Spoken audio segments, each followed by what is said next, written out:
Okay, तो कल के लेक्चर में हमने जो देखा था उसमें होप सो किसको कुछ डाउट नहीं है। नहीं, कोनिकल पेंडुलम का पीरियड हमने ढूंढ के निकाला था और उसके बाद टेंशन इन द स्ट्रिंग भी ढूंढ के निकाला था। और कल के लेक्चर में हमने एक्चुअली वर्टिकल सर्कुलर मोशन के बारे में बात की थी, राइट। वर्टिकल सर्कुलर मोशन के कई सारे एग्जांपल्स भी हमने देखे थे, राइट। तो इसमें हमने देखा था कि जो बॉल जो कि एक थ्रेड से या एक स्ट्रिंग से बंधा हुआ है और वो उसको अगर हमने नीचे से कुछ वेलोसिटी दे दिया तो उसकी वजह से इस तरह से वर्टिकल सर्कुलर मोशन परफॉर्म करेगा। That is the best example of vertical circular motion, ये हमने ऑलरेडी देखा था। और इवन बहुत सारे उसके एग्जांपल्स हमने देखे थे, जैसा कि फ्लाईओवर ब्रिज के ऊपर से अगर व्हीकल जाता है तो उस केस में वो भी एक तरह से वर्टिकल सर्कुलर मोशन का एग्जांपल हो गया। या इवन अगर मेरी गो राउंड होता है तो मेरी गो राउंड के अंदर जब कोई पर्सन बैठता है तो उसका जो मोशन है वो भी एक तरह से वर्टिकल सर्कुलर मोशन कंसिडर कर सकते हैं। या इवन अगर सपोज मौत का कुआं जो होता है, सर्कस के अंदर हम कई बार मौत का कुआं देखते हैं, ठीक है, जिसके अंदर एक स्पेरिकल केज होता है और उसके अंदर एक टू व्हीलर ड्राइवर, ठीक है, अंदर जाता है और अंदर से वर्टिकल सर्कल्स कंप्लीट करता है टू व्हीलर को यूज करके। तो ये भी एक तरह से वर्टिकल सर्कुलर मोशन का एक अच्छा एग्जांपल है।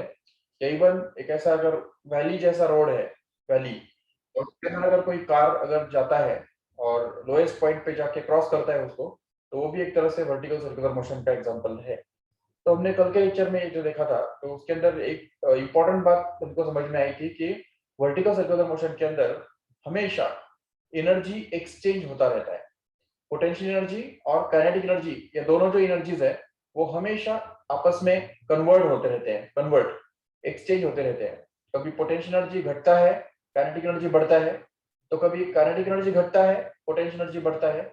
या कभी ऐसा होता है कि potential energy becomes maximum and kinetic energy becomes minimum. और कभी ऐसा भी होता है कि कभी kinetic energy becomes maximum and potential energy becomes minimum and so on like that. तो ये जो कन्वर्जन है पोटेंशियल एनर्जी और काइनेटिक एनर्जी के बीच में, वो कंटिन्यूअसली चलता रहता है। और इसी वजह से, ठीक है, और इसका रीजन क्या होता है बेसिकली, द टेंजेंशियल फोर्स और tangential acceleration which is produced due to the gravity, जो कि हमने एक्चुअली जी साइन थीटा उसको बोला था, ठीक है, या एम जी साइन थीटा, जो कि टेंजेंशियल फोर्स हमने देखा था। तो वो फोर्स ही एक्चुअली अनबैलेंस्ड फोर्स होता है जो कि वर्टिकल सर्कुलर मोशन के अंदर स्पीड को कंटिन्यूअसली चेंज करने के लिए रिस्पॉन्सिबल होता है, ठीक है। अभी कल के लेक्चर में हमने ऑलरेडी टेंशन के बारे में एक्सप्रेशन ढूंढ के निकाला था। टेंशन एट हाईएस्ट पॉइंट, जैसा कि देखो अगर सपोज कोई पार्टिकल अगर इस तरह से परफॉर्म कर रहा है, वर्टिकल सर्कुलर मोशन अगर परफॉर्म कर रहा है, तो उसका लोएस्ट पॉइंट, ये लोएस्ट पॉइंट कहलाता है, ये मिडिल पॉइंट कहलाता है और ये हाईएस्ट पॉइंट कहलाता है। तो इस पॉइंट पे जो टेंशन होता है, so you can call it as TH. It is actually given by the formula that is mv square upon r, that is centrifugal force minus mg, correct है। In the same way here at the middle point the tension और हाँ yes, यहाँ पे velocity vh से replace करना जरूरी है क्योंकि वहां का velocity अलग होगा।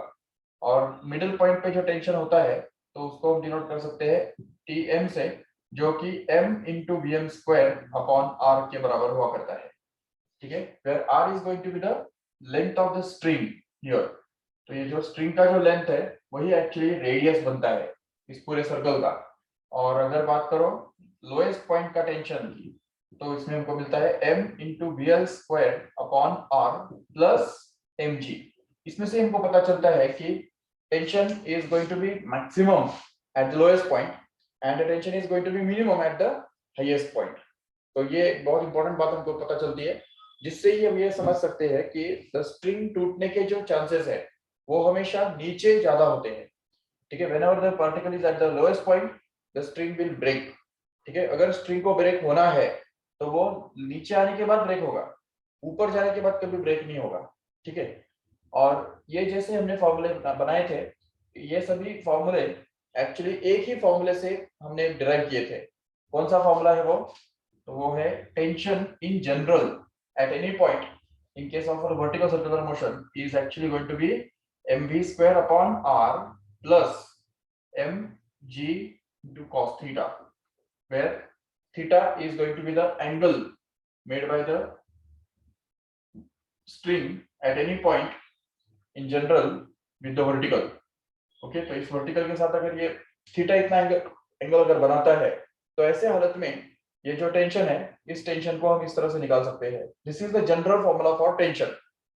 सो similar formulae can also be constructed for the remaining examples of vertical circular motion. जैसा कि हमने कल एक और एक एग्जांपल देखा था.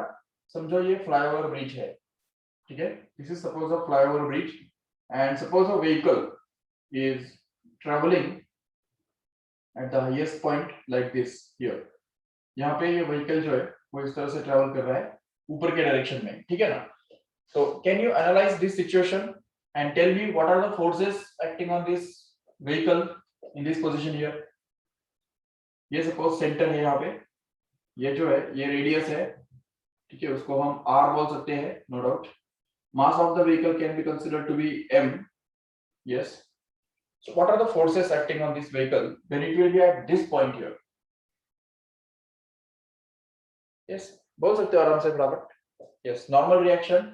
One is the normal reaction which is going to be along the radius and perpendicular to the surface of this road surface here. तो इस road surface को perpendicular ऐसे डायरेक्शन में ये normal reaction काम करेगा, ठीक है. What else? दूसरा फोर्स कौन सा होगा यहाँ पे? Obviously weight of the vehicle is also going to be there. Yes, no doubt. So weight of the vehicle is going to be in the downward direction. So we can just represent it like this. Okay. तो जो vehicle का wait है तो वो यहाँ पे इस तरफ मतलब डाउनवर्ड डायरेक्शन में काम करने वाला है जरूर. और तीसरा कोई फोर्स है भी या ये दो ही है? चेक करो एक बार.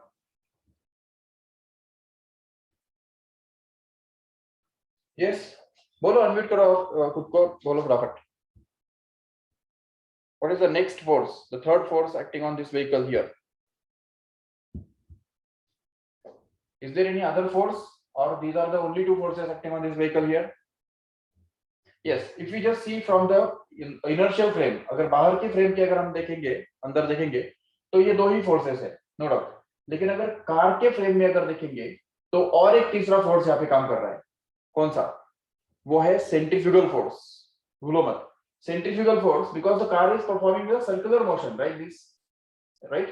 So इसलिए इस कार के ऊपर एक centrifugal force भी काम कर रहा होगा जरूर, जो कि इस डायरेक्शन में होगा, along the radius and away from the center. You can just call it as FC, okay? FC. Yes, yes, yes. Frictional force is also between them there, but that frictional force is just compensated by the driving force provided by the engine of the vehicle. Okay, तो vehicle का जो engine है वो engine उसको constant speed से अगर maintain कर रहा है तो इसका मतलब frictional force जो कि backward direction में है वो already compensated है, already balanced है by the driving force exerted by the engine on the vehicle which is in the forward direction. Okay, which is driving it in the forward direction. तो इसलिए frictional force और driving force ये दोनों opposite है और equal है, तो इसके बारे में हम यहाँ पे बात नहीं करेंगे. बट अगर यहाँ पे हम देखेंगे इन तीनों के बीच में तो ये FC इस तरफ है, M इस तरफ है और MG डाउनवर्ड डायरेक्शन में है. अभी मुझे बताओ कौन सा फोर्स रिजॉल्व करना जरूरी है? किसको रिजॉल्व करेंगे? N और FC को रिजॉल्व करेंगे MG के लिए या MG को रिजॉल्व करेंगे N और FC के लिए? Yes, very good, you are correct. So MG has to be resolved into two components, one of which will be along this radial direction. We can call it as, अगर इसको हमने theta बोल के रखा है, ये अगर एंगल थीटा है, जबकि इसका वर्टिकल के साथ अगर एंगल थीटा हुआ अगर बोल दिया है तो ये वाला कंपोनेंट क्या बनेगा? एक्चुअली mg cos थीटा बनेगा, करेक्ट है. और दूसरा वाला जो कंपोनेंट है इस डायरेक्शन में जो काम करेगा तो उसको हम mg sin थीटा बोल सकते हैं, बिल्कुल, no doubt. So in this way, we can just say that as the vehicle will just travel in the upward direction, its speed will continuously go on decreasing in spite of the engine is providing the constant force, but still its speed will go on decreasing because of this mg sin theta force. And बाकी जो दो forces है, तीनों forces है, उनके बीच में equilibrium कैसे establish होगा? we can say that the sum of these two forces is going to be balanced by this single one. Okay, so therefore we can just get an equation that N plus Fc is actually going to be mg cos theta.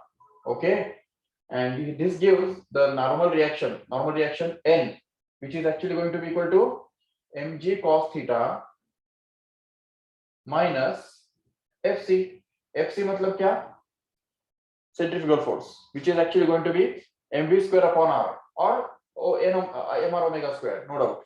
So normal reaction finally is going to be actually mg cos theta minus mv square upon r. Now just see the difference. Yes, what is the difference between this formula and this formula here? Check. यहाँ पे tension हमको मिल रहा है जो कि mv square upon r plus mg cos theta है, जबकि यहाँ पे हमको पता चल रहा है कि normal reaction is going to be the difference of mg cos theta and mv square upon r. That is we have to understand here. Okay, and in the same way as we have done it there, we can just try to find out the normal reaction at the highest point. How much it will be? Yes, if this vehicle just reaches at the highest point here, then the normal reaction will actually be obtained by putting this theta equal to 0. Okay, theta के बदले अगर 0 डाल देंगे ना, तो यहाँ पे cos 0 क्या बनेगा पता है? 1, और cos 0 1 बनने से ये जो नॉर्मल रिएक्शन जो कि हाईएस्ट पॉइंट पे इस व्हीकल को मिलेगा वो एक्चुअली रहेगा mg minus mv square upon r. Again, see the difference here. The tension at the highest point is going to be mv square upon r minus mg, whereas the normal reaction at the highest point in this case here is going to be mg minus mv square upon r. No doubt the velocity should be special, that is the velocity at highest point, that is denoted by vh here. Okay, तो ये जो पूरा है analysis हो गया इस vertical circular motion का, जिसके अंदर एक कार फ्लाईओवर ब्रिज के ऊपर से ट्रैवल कर रहा है. ठीक है, अभी दूसरा हम सिचुएशन कंसीडर करेंगे जिसमें एक कार जो है वो एक वैली के जैसे रोड के अंदर से ट्रैवल कर रहा है. इस तरह से देखो, ये इस टाइप का एक रोड है, दिख रहा है ना? ठीक है, तो और यहाँ पे इस पॉइंट पे ये कार है और इस डायरेक्शन में ट्रैवल कर रहा है. सोचो इस तरह से.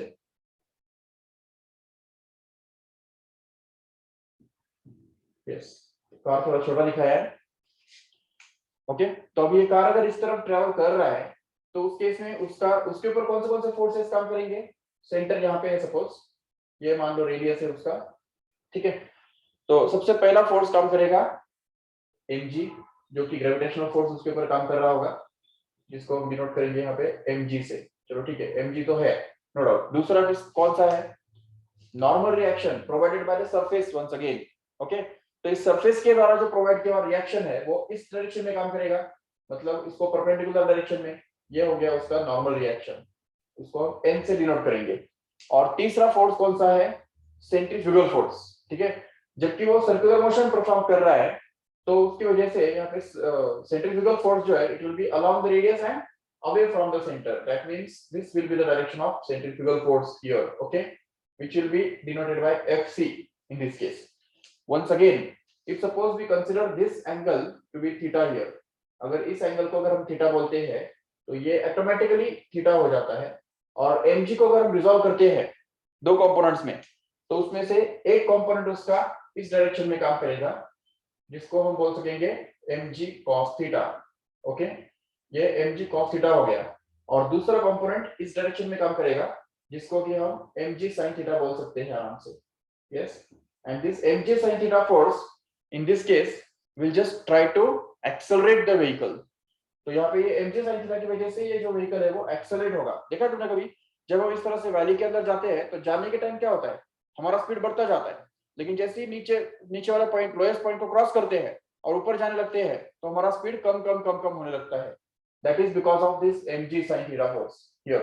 So this mg sin theta force is going to be an unbalanced force which changes the speed of this vehicle here. But if we just consider the equilibrium in these three forces, then this n alone is going to be balanced by the sum of these two. So we can just say that the normal reaction in this case here is actually going to be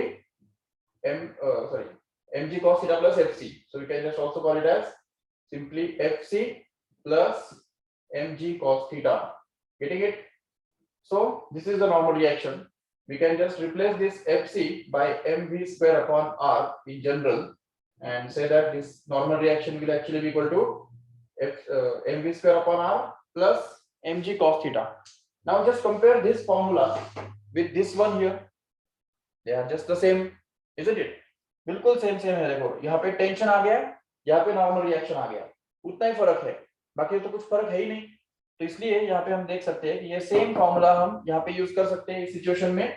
ठीक है, मतलब अब सिर्फ इतना ही है कि यहाँ पे जो टेंशन है वो इस तरफ काम कर रहा था, जो कि स्ट्रिंग की वजह से यहाँ पे इस तरफ वो खींच रहा था. लेकिन यहाँ पे टेंशन नहीं है, बल्कि ये जो सरफेस है वो सरफेस इस कार को एक रिएक्शन प्रोवाइड कर रहा है, जो कि उसी डायरेक्शन में है जिस डायरेक्शन में टेंशन हुआ करता था, है कि नहीं. इसीलिए यहाँ पे हमको वही फॉर्मूला मिल रहा है, लेकिन यहाँ पे उसको हम नॉर्मल रिएक्शन बोल रहे हैं, जबकि वहां पे हमने उसको टेंशन बोला था. करेक्ट है. तो this is the third situation in which you can just apply this formula. Okay, and as a special case, can you find out the normal reaction at the lowest point in this case here. Lowest point पे normal reaction कितना होगा, check करो एक बार. जब ये vehicle lowest point पे जाएगा तो थीटा क्या बनेगा, डिक्रीज डिक्रीज धीरे धीरे कम होते होते जीरो बन जाएगा. And once this theta becomes zero, cos zero becomes 1, and hence we can just write down this as n is equal to mvl square upon r plus mg, which is the normal reaction in the on the vehicle at the lowest point here. तो ये lowest point पे जैसे यहाँ पे हमको मिला था, lowest point tension कितना होता है, mvl square upon r plus mg होता है.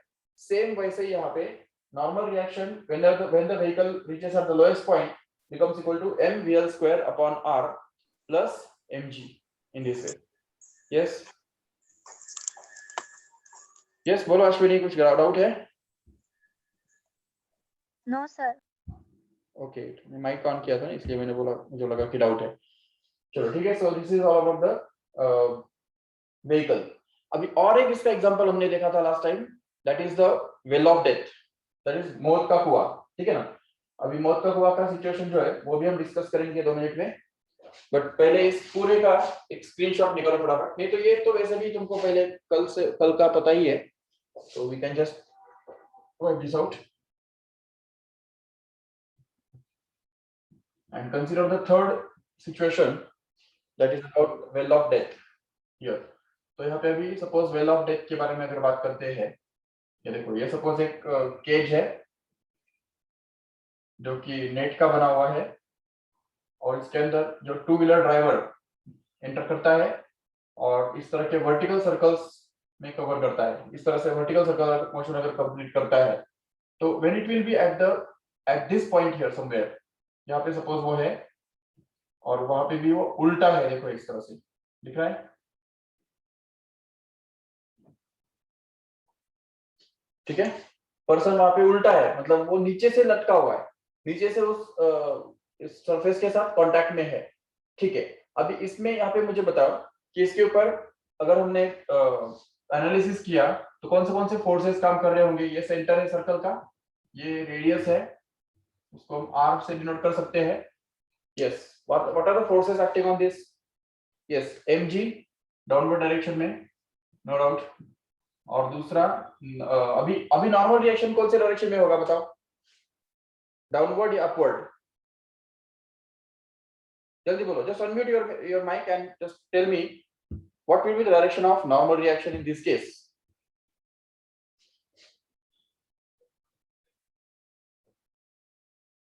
मौत का कुआं जब यहाँ पे होता है, ये पर्सन जब यहाँ पे अंदर से ये वर्टिकल सर्कुलर मोशन परफॉर्म कर रहा है और इस पॉइंट पे जाता है, तो उस समय उसका नॉर्मल रिएक्शन कौन से डायरेक्शन में होगा, towards the centre of circle होगा या away from the circle, centre of the circle होगा? देखो सरफेस से नीचे की तरफ वो कांटेक्ट में है कि नहीं, तो सरफेस को जरूर उस तरफ ऊपर की तरफ पुश कर रहा है ना, तो सरफेस क्या करेगा, जरूर उसको इस तरफ पुश करेगा. इसलिए नॉर्मल रिएक्शन जो है वो इस डायरेक्शन में रहेगा, that is towards the centre. Remember, okay, very good, towards the centre of the circle. Okay, so this is the direction of normal reaction. But what is the direction of centrifugal force at the same time? यहाँ पे centrifugal force का direction कौन सा होगा? Obviously along the radius away from the centre, so the centrifugal force is going to be this way here. Okay, तो ये centrifugal force का direction है। ठीक है, अभी फिर से एक बार हमको इस mg को रिजॉल्व करना होगा, जो कि अगर ये मान लो थीटा है तो ये भी थीटा बन जाएगा ऑटोमेटिकली, और mg का एक कंपोनेंट जो कि इस तरफ काम करेगा तो वो बनेगा actually mg cos theta, correct है, और दूसरा जो कंपोनेंट इस तरफ रहेगा तो वो बनेगा एक्चुअली mg sin थीटा। तो देखो हर बार क्या हो रहा है ना, एक ही चीज हो रहा है कि mg cos थीटा और fc ये दोनों का टग ऑफ वॉर चल रहा है। टग ऑफ वॉर समझते हो? टग ऑफ वॉर मतलब रस्सी खींच, ठीक है ना, जिसमें कोई एक बड़ा है तो दूसरा छोटा, या कोई दूसरा छोटा है तो पहला बड़ा, तो दोनों में से कोई भी एक बड़ा हो सकता है, कोई भी एक छोटा हो सकता है। अभी उसमें क्या है ना कि अगर mg cos थीटा अगर छोटा है और fc बड़ा है तो net force will be in that way and hence the normal reaction will be positive and the person will just remain stick to the circle. Okay, लेकिन अगर मान लो mg cos थीटा बड़ा है और fc छोटा है तो ऐसे केस में mg cos theta will become dominant and the person will fall down. It will not be able to complete the circle. तो ये सर्कल कंप्लीट नहीं कर पाएगा। इसीलिए तुमने देखा होगा कि fc को बढ़ाने के लिए, fc मतलब क्या? सेंट्रीफ्यूगल फोर्स, जो कि mv स्क्वायर अपॉन r मतलब वेलोसिटी के ऊपर डिपेंड करता है। और इस fc को बढ़ाने के लिए ही ये पर्सन क्या करता है, पहले छोटे छोटे सर्कल लेता है और उसके बाद धीरे धीरे स्पीड बढ़ाता जाता है, और जैसे एक सफिशिएंट स्पीड हो जाता है और उसको लगता है कि अभी इतना सफिशिएंट स्पीड हो गया है, जो मुझे जितना चाहिए उतना सेंट्रीफ्यूगल फोर्स मिल सकता है, जो मेरे वेट को बैलेंस कर सकता है, तब वो जाके वर्टिकल सर्कुलर मोशन कंप्लीट करने की हिम्मत करता है।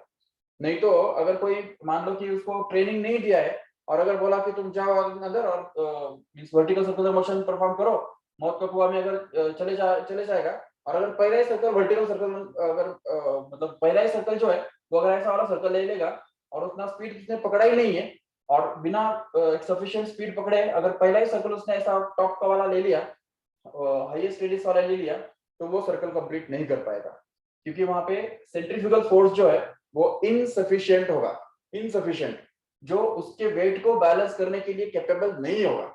और अगर उसका वेट बैलेंस नहीं हो पाएगा सेंट्रीफ्यूगल फोर्स की वजह से, तो उस केस में there is no chance to be safe. तो उस सरफेस को चिपका रहने के लिए उसका कोई रीजन नहीं रहेगा, और उस केस में वो जो पर्सन जो है उसको ग्रेविटी नीचे की तरफ खींच लेगा और उसकी वजह से वो नीचे गिर जाएगा और सचमुच मौत का कुआं हो जाएगा वो, है कि नहीं? तो इसलिए वो ऐसा कभी नहीं किया जाता। पहला सर्कल जो है वो कभी भी टॉप वाला हाईएस्ट रेडियस वाला नहीं लिया जाता, मतलब पहला ही सर्कल डायरेक्ट ऊपर वाला नहीं लिया जाता। पहले वो ऐसे छोटे छोटे सर्कल लेगा, फिर ऐसे हॉरिजॉन्टल सर्कल्स में घूमेगा, फिर धीरे धीरे उसका जो रेडियस है वो इस तरह से टिल्ट टिल्ट टिल्ट करता जाएगा और फिर उसके बाद वो वर्टिकल सर्कल लेगा। ठीक है, तो वर्टिकल सर्कल जो है वो सबसे स्टार्टिंग में नहीं लिया जाता, सबसे लास्ट में लिया जाता है। उसका रीजन ही वह है कि यहाँ पे सेंट्रीफ्यूगल फोर्स जो है वो सफिशिएंट मिलना जरूरी है, जो उसके वेट को बैलेंस कर सके। तो इसलिए यहाँ पे FC greater than mg cos theta होना बहुत जरूरी है। That is a basic condition here. And in that case, we can just say that the centrifugal force will just balance this sum of the two, n and mg cos theta. So we can just get the equation that is n plus mg cos theta will be equal to FC, which means that n will be actually equal to FC minus mg cos theta, and hence n will actually be equal to mv square upon r minus mg cos theta. तो देखो यहाँ पे उल्टा हो गया, मतलब mv square upon r plus mg cos theta नहीं आ रहा है बल्कि माइनस mg cos थीटा आ रहा है, क्योंकि यहाँ पे ये वर्टिकल सर्कुलर मोशन जो है वो पार्टिकल जो है वो नीचे से चिपका हुआ है और नॉर्मल रिएक्शन उसको इस तरफ मिल रहा है। ठीक है, तो ये हम समझ सकते हैं। And at the same time here we can just see that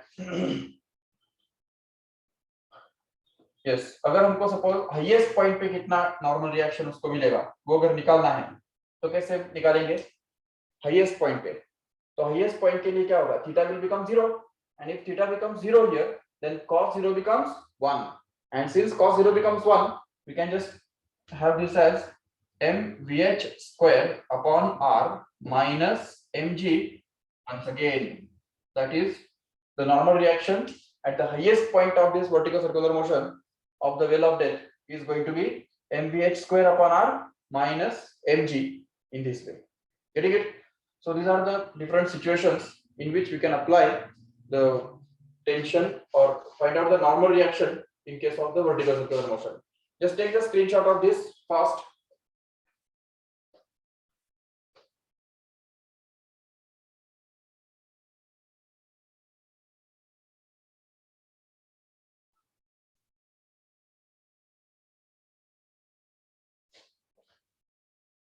Yes. Okay. So let us see the next topic.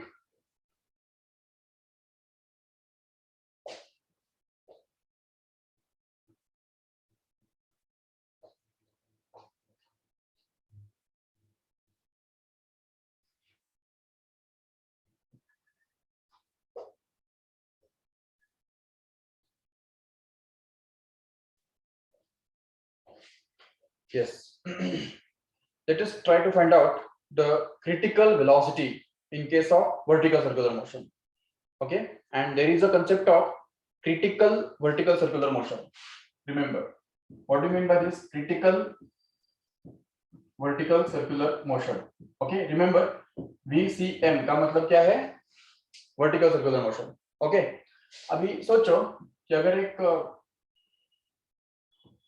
Ball है, उसको एक स्ट्रिंग बांध के हमने यहाँ पे इस तरह से लटका के रखा है, ठीक है। अभी यहाँ पे अगर हम उसको कुछ वेलोसिटी देंगे, तो अगर बहुत कम वेलोसिटी देंगे तो हो सकता है कि वो यहाँ पे जाके वापस आ जाए, है कि नहीं। अगर थोड़ा ज्यादा वेलोसिटी देंगे तो हो सकता है कि ये बॉल जो है वो और ज्यादा जाके यहाँ पे वापस आ जाए, हो सकता है, ठीक है ना।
Yes.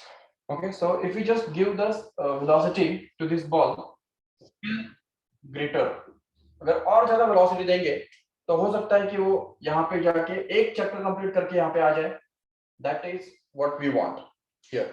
Okay. जब ये बॉल, इसको हम वेलोसिटी ऐसा देंगे जो वो सिर्फ एक ही चक्कर कंप्लीट करके यहाँ पे आ जाए, तो उसको हम बोलेंगे critical vertical circular motion. The vertical circular motion is supposed to be critical when it just completes one circle. एक ही सर्कल कंप्लीट करना है, नहीं तो अगर बहुत ज्यादा वेलोसिटी कर दे देंगे तो बहुत सारे सर्कल्स वो कंप्लीट करेगा, ठीक है, और 10-12 सर्कल कंप्लीट करेगा, उसको क्रिटिकल सर्कुलर मोशन नहीं कहेंगे, ठीक है। क्रिटिकल वर्टिकल सर्कुलर मोशन तभी कहेंगे जब उसको हम एक मिनिमम वेलोसिटी देंगे, मिनिमम, ताकि वो सिर्फ एक सर्कल कंप्लीट कर पाए, ठीक है, ज्यादा नहीं, ठीक है, दो भी नहीं, एक ही सर्कल को कंप्लीट करना चाहिए, तब जाके उसको हम बोलेंगे it is the critical vertical circular motion. Okay, so in this critical vertical circular motion it is possible to find out the speeds at highest point, at middle point and at the lowest point using the law of conservation of energy. Okay, तो energy conservation use करके हम हर एक point के speeds निकाल सकते हैं अगर वो क्रिटिकल वर्टिकल सर्कुलर मोशन है तो। ओके, तो अभी let us try to find out the speeds at different points in case of critical vertical circular motion. First of all, we'll just try to find out the speed at this highest point here, ये highest point है, ये suppose middle point है और ये suppose lowest point है। तो जब ये पार्टिकल हाईएस्ट पॉइंट पे जाता है तो उस समय स्ट्रिंग के अंदर टेंशन पता है कितना होता है? तो देखो स्ट्रिंग के अंदर टेंशन हमने अभी अभी प्रूव किया है कि हाईएस्ट पॉइंट पे जाने के बाद TH is given by mvh square upon r minus mg, correct है ना? क्योंकि हाईएस्ट पॉइंट पे क्या होता है, एंगल 180 बनता है क्या नहीं? कल भी हमने देखा था ऑलरेडी, एंगल 180 बनता है। तो एंगल 180 बनने की वजह से यहाँ पे एक्चुअली mg cos थीटा होता है, लेकिन थीटा 180 बनने से cos 180 -1 बनता है, जिसकी वजह से वहां पे माइनस mg आ जाता है। ठीक है, so this is the formula for tension at the highest point. Okay, but if we want that this particle will complete only one circle, then the condition will be here that at highest point the tension in the string will become 0. Okay, the highest point पे क्या होगा कि string के अंदर का जो tension है वो पूरी तरह से 0 बन जाएगा। There will be no tension in the string at the highest point. That means the string will be just for namesake. ऐसे नहीं कि string जो है वो slacken हो जाएगा, slack नहीं हो जाएगा, string will remain straight, but still it will not have any tension, just because see at the highest point here what happens is the weight of the person or weight of this ball, which is mg here, it is completely balanced by the centrifugal force acting on it. Okay, तो यहाँ पे जबकि centrifugal force और weight ये दोनों अगर बराबर बराबर बन जाते हैं तो उस केस में क्या होगा, इन दोनों का जो डिफरेंस है तो वो डिफरेंस तो 0 आ जाएगा जरूर, और इसी वजह से इस स्ट्रिंग के अंदर कोई टेंशन नहीं रहेगा जब वो हाईएस्ट पॉइंट से क्रॉस करेगा। ओके, तो इसलिए eight highest point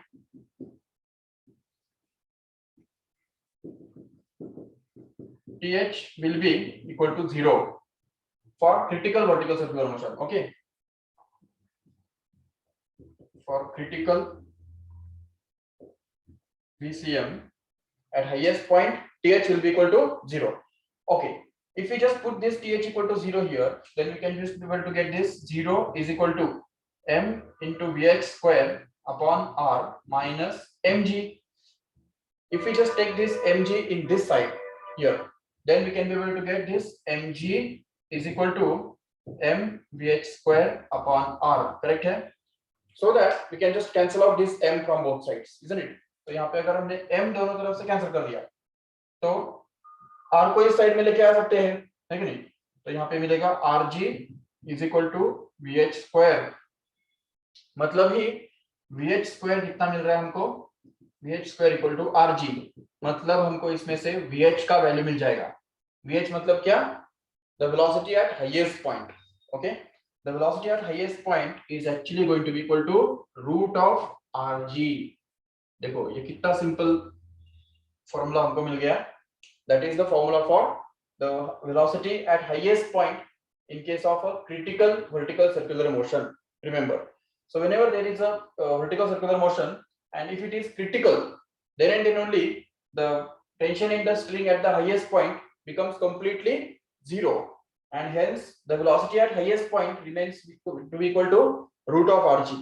Simply in the same way here in case of the flyover bridge वाला जो situation था ना हमारा फ्लाईओवर ब्रिज वाला, तो उसके अंदर भी हम देखते हैं कि जब हाईएस्ट पॉइंट पे ये व्हीकल जाता है तो उस समय अगर सेंट्रीफ्यूगल फोर्स उसके ऊपर जो काम कर रहा है वो अगर उसके वेट के बराबर हो गया, ठीक है, सेंट्रीफ्यूगल फोर्स और वेट ये दोनों अगर बराबर बराबर हो गए तो उस केस में नॉर्मल रिएक्शन कितना रहेगा, normal reaction already highest point पे नॉर्मल रिएक्शन कितना होता है, एक्चुअली mg माइनस fc के बराबर होता है, मतलब ये mv स्क्वायर अपॉन r के बराबर हुआ करता है हाईएस्ट पॉइंट पे, करेक्ट है? लेकिन अगर मान लो कि यहाँ पे fc और mg अगर इक्वल हो गए, ये दोनों अगर एक बराबर हो गए तो उस केस में nh जो है वो 0 हो जाएगा।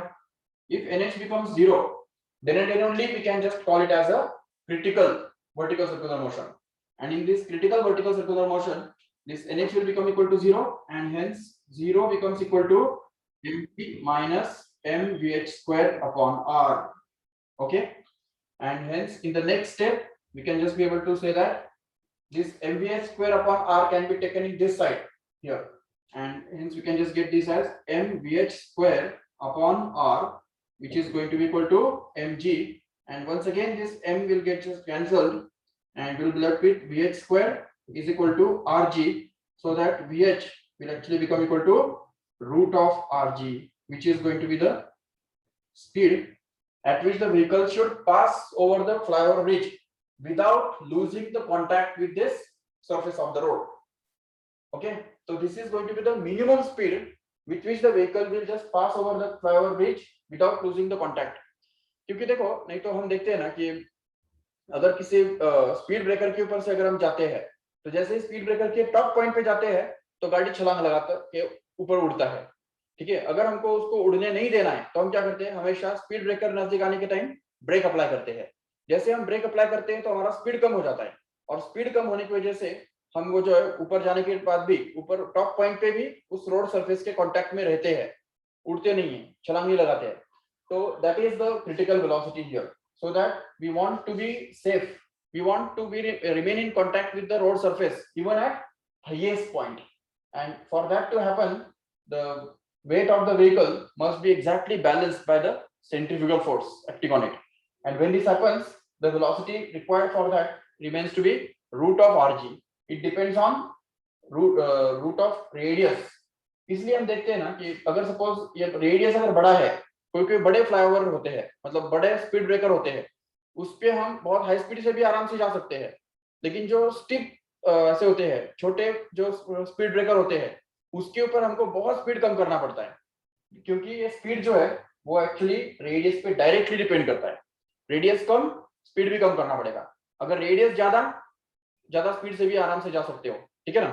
तो this is the critical speed we can just see for this vehicle to travel along this speed breaker or flyover bridge, no doubt. And here it is the minimum speed once again here। यहाँ पे भी वो minimum speed है जिससे वो highest point पे cross करना जरूरी है, ठीक है। तो अगर इससे कम स्पीड अगर हो गया तो वो तो कंप्लीट नहीं करेगा, सर्कल कंप्लीट नहीं करेगा, बट ये ऐसे ही शॉर्टकट मारेगा इधर से, यहाँ से डायरेक्ट यहाँ पे आ जाएगा, ठीक है ना। लेकिन अगर उसको सर्कल कंप्लीट करना है तो उसके लिए इतना मिनिमम स्पीड यहाँ पे रखना पड़ेगा ताकि वो वहां से क्रॉस हो सके, ठीक है। In the same way here in case of the well of death, तो वेल ऑफ डेथ के केस में भी वही होता है। देखो सपोज ये वेल ऑफ डेथ का सिचुएशन है जिसमें ये पर्सन यहाँ पे नीचे से चिपका हुआ है सरफेस को, तो ऐसे केस में ऐसा कौन सा मिनिमम स्पीड होगा जो उसको बचाए रखेगा, ठीक है। Minimum speed with which the two-wheeler driver should pass over this highest point so that it will not fall down। तो उसके लिए उसका जो सेंट्रीफ्यूगल फोर्स है वो उसके वेट के बराबर होना बहुत जरूरी है, और वो सिर्फ तभी होगा जब नॉर्मल रिएक्शन 0 हो जाएगा। तो इसलिए अगर नॉर्मल रिएक्शन 0 हो जाता है तो उस केस में ये दोनों इक्वल हो जाएंगे और फिर से हमको वही इक्वेशन मिलेगा, that is the speed v equal to root of RG। So remember in case of vertical circular motion the critical speed at highest point is always going to be root of RG। ये formula बिल्कुल learn करो अच्छी तरह से, और ये चाहिए तो स्क्रीनशॉट ले लो या लिख लो फटाफट, so that we can continue the next derivation here।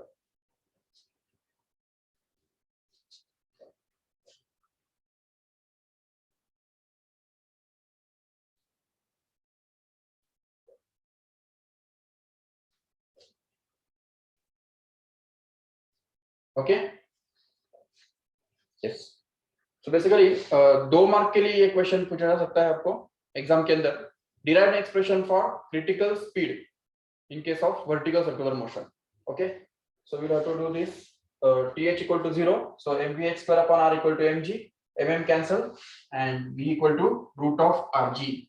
okay, तो चलो ठीक है, हमने हाईएस्ट पॉइंट का जो स्पीड है तो वो तो निकाल लिया बिल्कुल, but can you find out the speed at the lowest point also? Check lowest point का स्पीड कैसे निकाल के दिखाएंगे। अच्छा जस्ट वेट,